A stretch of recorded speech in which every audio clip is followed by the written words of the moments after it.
नमस्कार, मैं हूं कनुप्रिया सत्तन और आप देख रहे हैं खबर 100 न्यूज। आइए नजर डालते हैं आज की कुछ खास खबरों पर, लेकिन उससे पहले एक नजर आज की हेडलाइंस की ओर।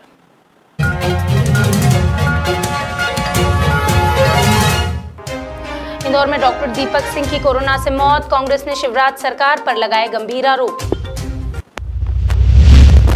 धार में आंगनवाड़ी कार्यकर्ताओं का फूटा गुस्सा, विभिन्न बदनावर में वैक्सीनेशन सेंटर पर दिखी लापरवाही, बिना मास्क घूम रहे जिम्मेदार।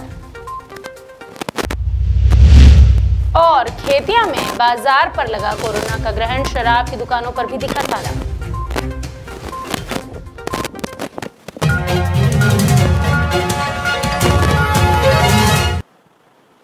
मध्य प्रदेश की आर्थिक राजधानी इंदौर में कोरोना का तांडव। स्पेशलिटी हॉस्पिटल में काम करने वाले इंटर्न डॉक्टर हुआ है। इस घटना के बाद से कांग्रेस विधायक संजय शुक्ला और पूर्व मंत्री जीतू पटवारी ने इंदौर में सुपर स्पेशलिस्ट और गुर्जर हॉस्पिटल का दौरा किया। इस मौके पर विधायक शुक्ला ने इंदौर में बन रही गंभीर स्थिति पर चर्चा कर शिवराज सरकार पर जमकर निशाना साधा।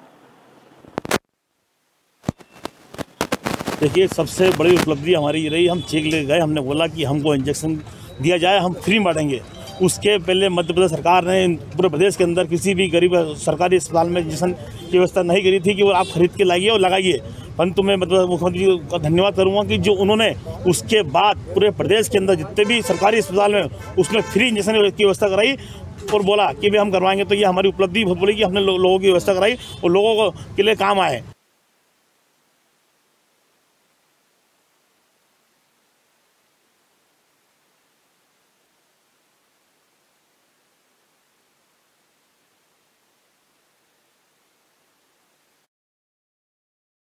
ने बात यह है कि ये एक हॉस्पिटल का डेमो दिया।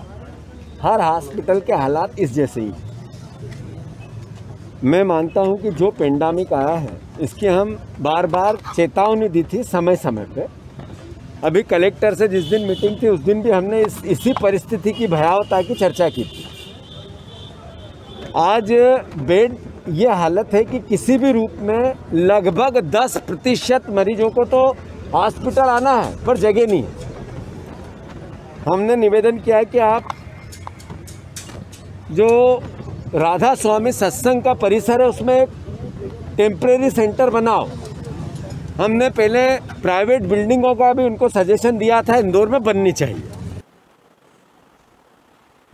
बटवारा में नेहरू युवा केंद्र कटनी के तत्वाधान में जिला युवा अधिकारी कीर्तिका कुहर और कार्यक्रम सहायक राजकुमार अग्रवाल के निर्देशन में स्वयंसेवक लगातार पूरी निष्ठा के साथ कोरोना वैक्सीनेशन सेंटर में स्वास्थ्य कर्मचारियों का सहयोग कर रहे हैं।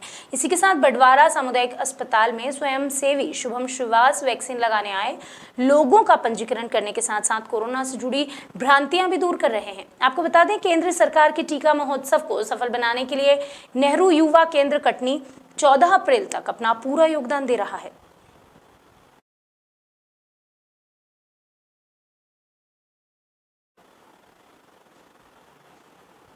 धार जिले की कुक्षी तहसील में आंगनवाड़ी कार्यकर्ताओं का गुस्सा फूटा। इसके चलते उन्होंने अपनी मांगों को लेकर महिला बाल विकास अधिकारी को कलेक्टर सहित जनप्रतिनिधियों के नाम एक ज्ञापन सौंपा है। आंगनवाड़ी कार्यकर्ताओं की अगर माने तो सरकार की सभी योजनाओं में काम के लिए उन्हें आगे किया जाता है, लेकिन सुविधा के नाम पर केवल वक्त की पाबंदियों के अलावा कुछ भी नहीं मिला। आंगनवाड़ी कार्यकर्ताओं ने बताया कि पिछले साल लॉकडाउन में उन्हें 1500 रुपए का मानदेय देने की बात कही गई थी, लेकिन आज तक उन्हें कुछ भी नहीं दिया गया।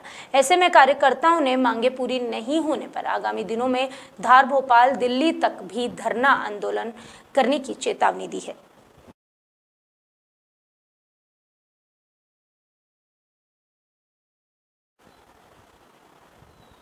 बदनावर तहसील के उप स्वास्थ्य केंद्र तिलगारा में वैक्सीनेशन के दौरान ग्रामीणों को भारी असुविधाओं का सामना करना पड़ रहा है। वैक्सीनेशन सेंटर पर ना ही वेटिंग रूम की कोई व्यवस्था है, ना ही पीने के पानी की कोई सुविधा है। इतना ही नहीं, यहाँ पर किसी भी तरह की कोई सुविधा उपलब्ध नहीं कराई गई। इस मामले में ग्रामीणों के विरोध के बाद ग्राम पंचायत ने मौके पर टेंट लगवाया। मौके पर जिम्मेदारों की लापरवाही का आलम तो इतना है कि पंचायत सचिव जितेंद्र उपाध्यक्ष के साथ कई जिम्मेदार यहाँ बिना मास्क के नजर आते हैं।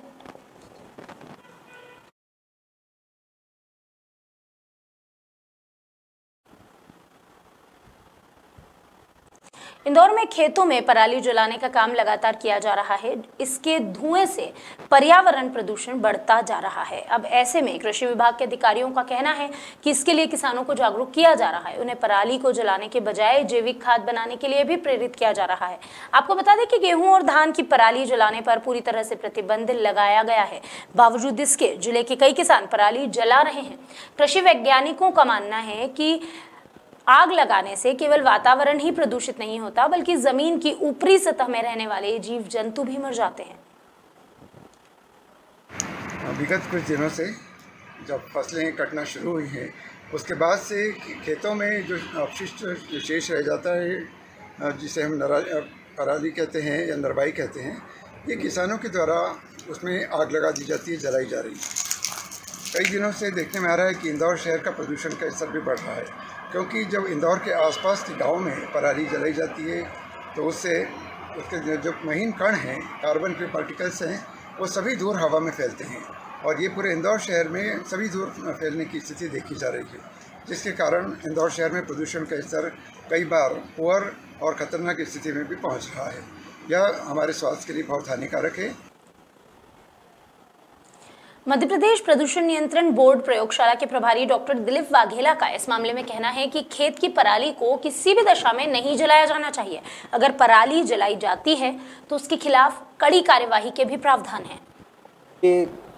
अभी हम 1-2 दिन पहले ही कहीं गए थे शिप्रा के आसपास, तो हमने देखा किसान भाई क्या करते हैं कि गेहूं काटने के बाद तुरंत आग लगा देते हैं। वैसे किसान भाई को सलाह दी जाती है कि ये काम बिल्कुल ना करें। ये बिल्कुल पर्यावरण प्रदूषण तो होता ही होता है, लेकिन किसान भाई को ये आइडिया नहीं होगा कि जो आप जला रहे हैं उसमें ह्यूमस पाया जाता है। वो ज़मीन की 1 और 2 इंच लेयर के ऊपर जो माइक्रो ऑर्गेनिज्म होते हैं, जो हमारे लिए सिम्बायोसिस यानी कि मित्रता का काम करते हैं, जो जीवाणु वो हमारे खेत में खाद बढ़ाने का काम करते हैं, वो ये पराली जलाने से क्या होता है कि टेम्परेचर एकदम बढ़ जाता है और जो 1 और 2 इंच के नीचे जो हमारे जीवित सूक्ष्म पोषक तत्व रहते हैं वो नष्ट हो जाते हैं, जिससे हमारी आने वाली फसल को बहुत नुकसान होता है और पर्यावरण प्रदूषण होता है। तो किसान भाई को सलाह देंगे कि ये जो पराली जलाने वाला कार्यक्रम है ये बिल्कुल ना करे, भूल के भी नहीं करे। ये हमारे लिए कहीं से कहीं तक फायदे में नहीं। किसान के फायदे से अगर हम देखें तो उस पराली को अगर थोड़ा बहुत अगर आपके पास पानी है तो उसकी पानी का स्प्रे करके उसको जुताई करके ज़मीन में डाल दें तो वो इससे सड़ गल जाएगा। और एक अभी हमने देखा है कि अभी एक दिल्ली में प्रयोग किया गया, दिल्ली और पंजाब में एक रसायन निकल गया। अगर उस रसायन का स्प्रे कर देते हैं तो ये 15 दिन में इस कूड़े और कचरे को सड़ा देगा, जिससे हमारी ज़मीन के अंदर ह्यूमस, जिसको हम कहते हैं ऑर्गेनिक खाद जो बढ़ाने का काम करता है, वो बढ़ेगा और पर्यावरण पोल्यूशन की समस्या से निजात पाया जाता है। तो एक बार किसान भाइयों से फिर हाथ जोड़कर निवेदन है कि ये पराली जलाने का काम बिल्कुल ना करें। मध्य प्रदेश सरकार का घोषित लॉकडाउन सोमवार सुबह 6 बजे खत्म हो गया, लेकिन बड़वानी जिले में बढ़ते कोरोना संक्रमण को देखते हुए 19 अप्रैल तक लॉकडाउन बढ़ाया गया। इसी के साथ कलेक्टर के आदेश अनुसार बड़वानी जिले के खेतिया में दोपहर 1 बजे से दुकानें खोली गई। खेतिया में शराब दुकान बंद रही, वहीं शासकीय कार्यालय में न के बराबर लोग नजर आए। इसी के बीच बैंकों में भी मामूली भीड़ नजर आई।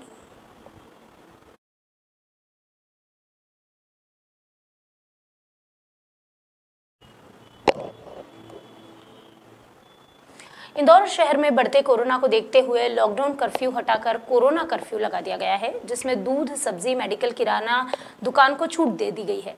इंदौर में जगह जगह बैरिकेडिंग की गई है। वहीं डीआईजी मनीष कपूरिया ने बताया कि जो लोग अपने घरों से बेवजह निकल रहे हैं उनसे पुलिस उठक बैठक लगवा रही है। इसी के साथ डीआईजी ने बताया कि बेवजह घर से निकलने वाले लोगों के खिलाफ कड़ी कार्यवाही करने के निर्देश दे दिए गए हैं। मूल रूप से सभी से आग्रह है कि कोविड गाइडलाइंस का पालन गंभीरतापूर्वक करें। इसका संक्रमण तेज़ी से फैल रहा है और इसको रोकना हम सबका सामूहिक उत्तरदायित्व है। और इसमें हम ये ध्यान रख रहे हैं कि जो जेन्युइनली लोग किसी काम से जा रहे हैं, किसी हॉस्पिटल जा रहे हैं या किसी इंडस्ट्रियल वर्क में जा रहे हैं, तो उनको पैसेज दिया जा रहा है। अनावश्यक घूमने वालों के विरुद्ध समुचित प्रतिबंधात्मक कार्रवाई की जा रही है। उनको समझाइश दी जा रही है प्रथमतः कि अनावश्यक भ्रमण से ये कोविड फैलेगा और तदनुसार ही उनको समझाइश दे करके और प्रतिबंधित किया जा रहा है। राज्य साइबर सेल इंदौर ने आरबीआई बैंक के नाम पर ठगी करने वाले नाइजीरियन गिरोह को गिरफ्तार किया है। बता दें, नाइजीरियन गिरोह ने 15,000 ब्रिटिश पाउंड का गिफ्ट देने का लालच देकर मर्चेंट नेवी के अधिकारी के साथ 65 लाख रुपए की ठगी की है। इस मामले में राज्य साइबर सेल इंदौर ने सख्त कार्यवाही करते हुए अपराधियों को धर दबोचा। आरोपियों के पास से लाखों की नकदी के साथ बड़ी मात्रा में दस्तावेज भी जब्त किए गए। और हमने जब योगेंद्र धीमन को गिरफ्तार किया, उससे पूछताछ की गई, तो उसने फिर एक अन्य व्यक्ति का नाम बताया जिसको हमने धीरन मीना, जिसको हमने बाद में फिर गिरफ्तार किया। इनसे जब पूछताछ हुई तो ये पता चला कि ये एक संगठित गिरोह है और इसका संचालन जो है दिल्ली से किया जा रहा है। इसी जानकारी के आधार पर हमने इस जानकारी को डेवलप किया और दिल्ली में हमने तुगलकाबाद क्षेत्र से एक नाइजीरियन युवक जिसका कि नाम संडे उर्फ सनी इजे है, जो नोएडा में रहता है, उसको गिरफ्तार किया गया, जिसके पास से 2.5 लाख रुपए की नगद राशि जब्त हुई। इस प्रकरण से जुड़े हुए जो बैंक खाते हैं उनको संचालन करने के लिए उसके पास सिम मिली, उसके पास पासबुक्स मिली हैं, उसका जो वीज़ा है वो वर्ष 2019 में एक्सपायर हो गया था। पूर्व में वो बेंगलोर में कपड़े का व्यवसाय करना अपना आपको बताता है और उसको संडे इजहे को गिरफ्तार किया गया है और उससे आगे पूछताछ की जा रही है। अभी के लिए बस इतना ही, लेकिन खबरों का सिलसिला लगातार रहेगा जारी। जुड़े रहिए खबर 100 न्यूज़ के साथ, जनता की बुलंद आवाज।